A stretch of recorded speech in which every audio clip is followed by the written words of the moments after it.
Thank you very much, Mr. Speaker. I rise to respond to the question by Honorable Praveen Bala. Mr. Speaker, my response will be very short and simple. I have just been appointed a Minister for Sugar Industry. It's really 3 months now. But I want to share what has been discovered in the sugar industry with this August House. To begin with, I wish to thank all the sugar stakeholders, including the cane farmers, for sharing their issues honestly and openly with me. So far, I have held a number of meetings with all sugar industry institutions and visited all its facilities.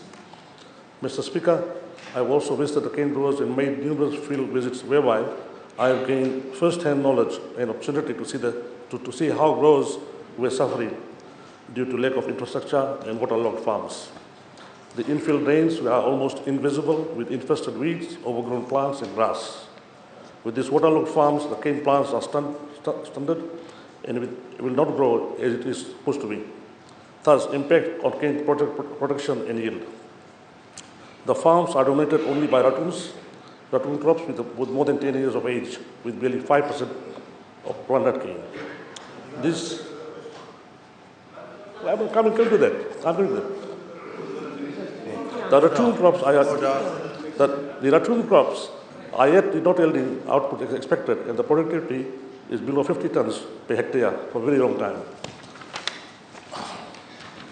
Monocropping is the key reason for depleted soil health, turning almost all under cane into the acidic soil. In addition, Mr. Speaker, the rail networks have almost disappeared in some areas, while the rail carts are in bad shape, causing frequent derailments. Many of the productive and hardworking growers are paid, same as those provided by the lower cane quality. There has been incentive for them to work harder and to improve.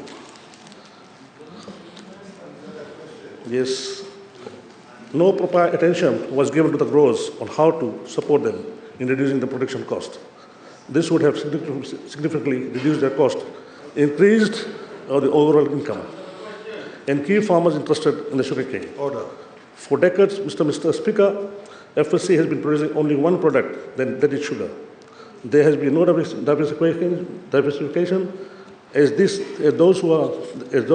at other sugar producing countries. The actual cream of the cake is being enjoyed by the overseas buyers who take our sugar, refine it, and sell at a premium price, making huge profits through our hard work. We need to add value here in Fiji. Issues identified by many, Mr. Speaker, and will not speak more, but to provide my response to the question by Honorable Bala. Currently, my ministry is working on a new plan with budget requirements of 2023-2024 financial year. Therefore, the ministry will continue the budget allocated to it in 2022-2023 financial year. So my answer is the growers will be paid $85 a ton for this year. And this is what I have told the growers and stakeholders in all my meetings.